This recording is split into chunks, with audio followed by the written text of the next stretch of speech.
Hey everyone, ready to unlock some serious potential. Today we're diving deep into James Clear's Atomic Habits. And we're not just skimming the surface here. No, not at all. We're going for those golden nuggets, Absolutely. those aha moments Mhm. that'll help you actually use this stuff. And what I love about Clear is he goes beyond the usual, set a goal, make a plan, talk. Yay. He digs into the psychology of why habits matter, how they shape our identity. Okay, so let's unpack this idea of habits shaping who we become. It's not just about doing something, it's about being someone right. Exactly. Clear uses this brilliant analogy of an ice cube to illustrate this. Okay. Imagine you're slowly heating an ice cube degree by degree. Okay. Nothing much seems to happen at first, right? Yeah, it's still an ice cube. Right. But then you hit that critical temperature and boom, it melts. Yes. That's the plateau of latent potential. I see. All that effort we put in when we're building a habit, it's not wasted. Okay. It's like we're storing up potential energy, getting ready for that breakthrough moment. So it's not about those dramatic overnight successes we see everywhere. Exactly. Those overnight successes are built on a foundation of consistent, often invisible effort. Right. Think of someone like an Olympic athlete. Okay. We see the gold medal, but not the years of daily training that led to it. Right. Yeah. So it's really about those small, consistent actions. So how do we make that shift? It's From wanting to be a writer, for example, to actually seeing ourselves as writers. That's where Clear's idea of identity-based habits comes in. Okay. It's about aligning our actions with the person we want to become. Okay. If you write every day, even if it's just for a few minutes, Yeah. you're embodying the identity of a writer. You're doing it even if it's just a little bit each day. It's Yeah, like got those it. small wins add up to a new self-image. Yeah. Remember that time let's say you learned a new skill. Yeah, Each step, each action was a vote for the person you were becoming. absolutely. Yeah. And once you see yourself as that person, Yeah, the habits become easier to stick to. they do. It's not about forcing yourself to do something you hate. Right. It's about becoming the kind of person who naturally does those things. Okay, so we're convinced. But how do we actually build these identity-based habits? Clear gives us these 4 incredibly practical laws, right? He does, yeah. And what's brilliant is how he breaks them down into actionable steps. Okay. Let's start with make it obvious. Right. It's not enough to say, I'll eat healthier. Right. We need to get specific. When will you eat healthier? Where? Yeah. What exactly would you eat? It's about removing all the guesswork. Exactly. No more decision fatigue. So instead of that vague goal, it becomes, after I finish lunch, I'll eat healthy snack at my desk. Exactly. And that brings us to make it attractive. One way Clear suggests we do this is through something called temptation bundling. Okay. Basically, you pair something you need to do with something you want to do. Uh-huh. For instance, imagine you only let yourself watch your favorite guilty pleasure TV show while you're on the treadmill. Ooh, suddenly exercise becomes a lot more appealing. That's clever. Okay, what about make it easy? This one's all about reducing friction. Mm-hmm. The easier a habit is to do, the more likely you are to follow through. Makes sense. Claire talks about how powerful visual cues can be. Yeah. Let's say you want to drink more water. Okay. Try keeping a full water bottle on your desk where you'll see it constantly. Out of sight, out of mind, right. Exactly. I've even heard of people who sleep in their workout clothes to make morning exercise easier. Exactly. Small tweaks to your environment can make a big difference. Right. And finally, we have make it satisfying. Which seems counterintuitive, right? We're talking about long-term change here, not instant gratification. Right. But we're wired to prioritize immediate rewards. That's true. So Clear suggests rewarding yourself in small ways after completing a good habit. Okay. Maybe you check it off your to-do list, track it in an app, or give yourself a little mental high five. It's like those loyalty punch cards. Yes. Each stamp, however small, feels like a victory. Speaking of small things adding up, Clears also talks about the power of our environment, right? Something we often underestimate. Absolutely. Yeah. He reminds us that we often overestimate motivation and underestimate the power of our surroundings. Yeah, that's so true. He shares this incredible story about Vietnam War veterans who were heroin users. Okay, this is where it gets really interesting. What happened? When they returned home, 9 out of 10 of them quit simply because their environment changed. Wow, that's a staggering statistic. What changed so drastically? Well, in Vietnam, those soldiers were surrounded by cues that triggered drug use, stress, availability, their social group. Right. But back home, those cues were gone, and their habits shifted accordingly. Wow. It really highlights how our surroundings shape our behavior often without us even realizing it. Exactly. So Clear encourages us to be architects of our environment. Okay, I like that. If you're trying to eat healthy, don't keep junk food in the house. Makes sense. If you want to read more, place a book on your pillow each morning. Oh, so you see it first thing. Exactly. It's all about those visual cues. Right, it's about setting ourselves up for success. Precisely. And another simple yet powerful tool Clear offers is the 2-minute rule. Okay, I'm intrigued. What is this rule? The idea is to break down any new habit into a 2-minute version. Okay. Instead of meditate for 20 minutes, start with sit down and meditate for 2 minutes. Oh, I see. It's about making it so easy you can't say no. Yeah, you're not intimidated by it. Exactly. Often the hardest part is getting started. Right. Once you overcome that initial inertia, it's much easier to keep going. Yeah, that's so true. I love that. It reminds me of something else Clear talks about, habit tracking. Yes.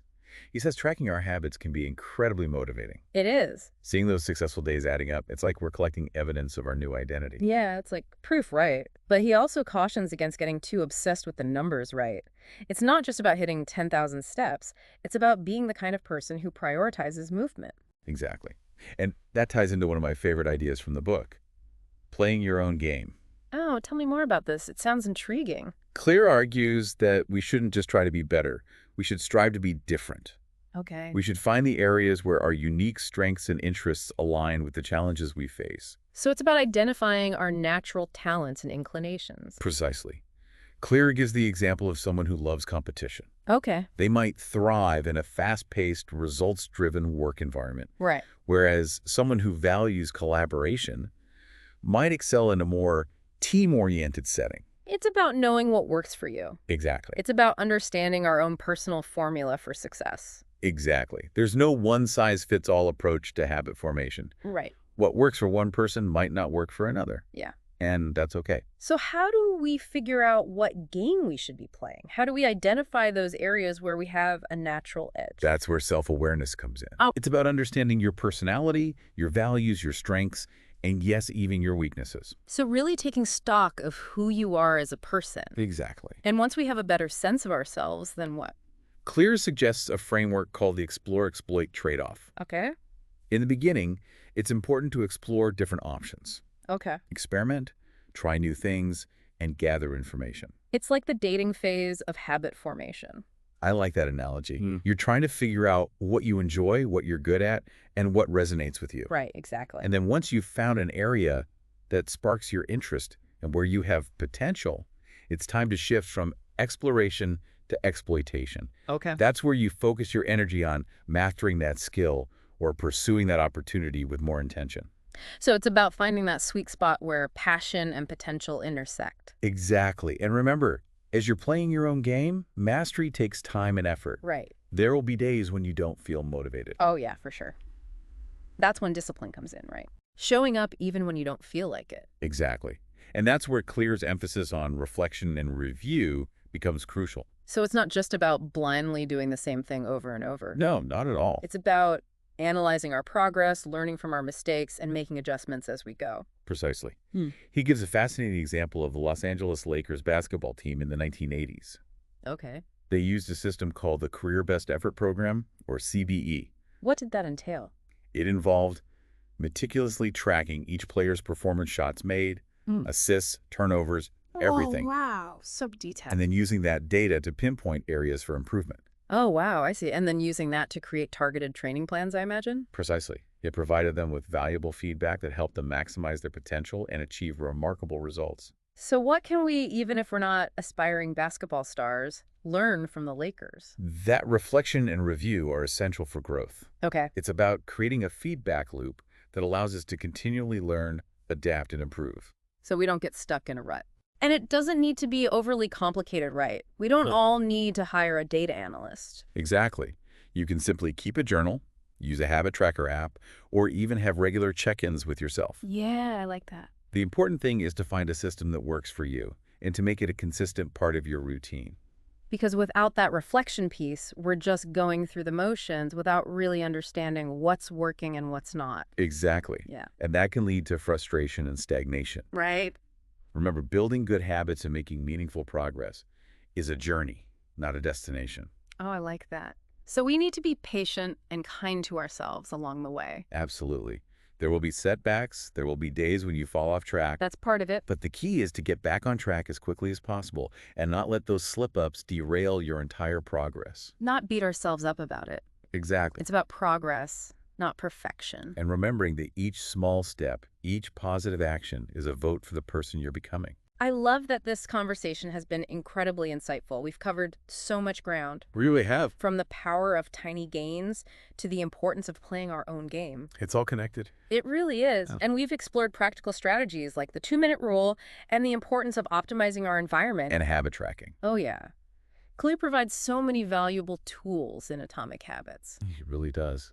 But I think one of the most important takeaways is his emphasis on the connection between our habits and our identity. Yes, absolutely. That's Yeah. right.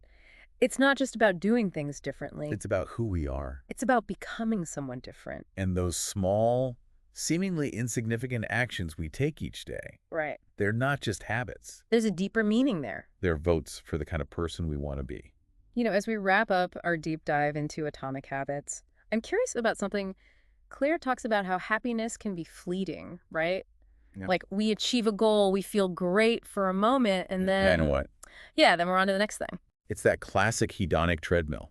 We're constantly chasing after the next hit of dopamine. So how do we find a more sustainable sense of satisfaction? Is it even possible? Well, Clear argues that true fulfillment comes not just from achieving our goals, From the journey. yes, from the process of striving for them. It's about finding joy in the journey itself. Exactly. And that's where those small atomic habits become so important. Yeah, they really are. It's about finding satisfaction in showing up each day and taking those small steps, even when it's hard, even when we don't see immediate results. Right, because those small steps are actually huge. They are. They're not just about the habit itself. They're about building a life we're proud of brick by brick. And that's a pretty incredible feeling. It really is. Well, this deep dive into Atomic Habits has been amazing. We've uncovered so many practical insights and actionable strategies. A lot to think about. There really is. If you're listening and you're ready to start building better habits and unlocking your potential, what's one tiny change you can make today? What's one small step you can take in the direction of your goals? Remember, even the smallest action when done consistently can create remarkable results. Thanks for joining us for this deep dive. And until next time, keep learning, keep growing, and keep striving to become the best version of yourself.